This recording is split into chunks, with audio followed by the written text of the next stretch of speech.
Kto si?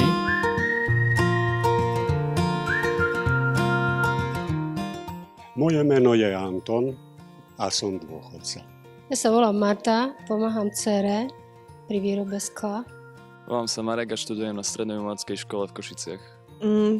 Som Libuška a som študentkou strednej školy. Volám sa Laura, som Dominikán. Emka. Zdislava Lukášová a študujem. Som Cecília Leonia, Dominikánka. Som Tomáš Čepek a učím. Čo si myslíš o dnešnej mládeži?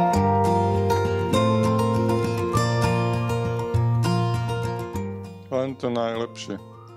Začína žiť už v mladom veku starším životom. Že je tak trochu stratená. Myslím si, že vôbec nie je taká zlá, ako o nej mnohí hovoria. Čo sa s ňou dá robiť? Nejakých viac zaujímavých činností. Najskôr už nič, už je to ďaleko. Nejako formovať k lepším krokom. Všetko. A treba jej v podstate ukázať nejaký smer.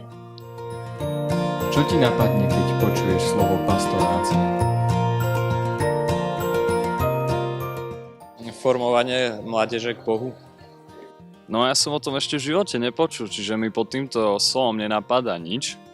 Asi niečo ako svetenie kňazov, alebo také by ma asi ako prvé napadlo. Duchovná výchova. Pomáhať im nájsť Boha. Tak v kostole je pastor, ne? A to nebude nejaké posväcovanie alebo niečo podobné tomu. Ten, čo pasie ovečky. Pastorácia to je šírenie niečoho pekného medzi ľudí. Kto by sa jej mal venovať? Myslím si, že spoločnosť ako taká.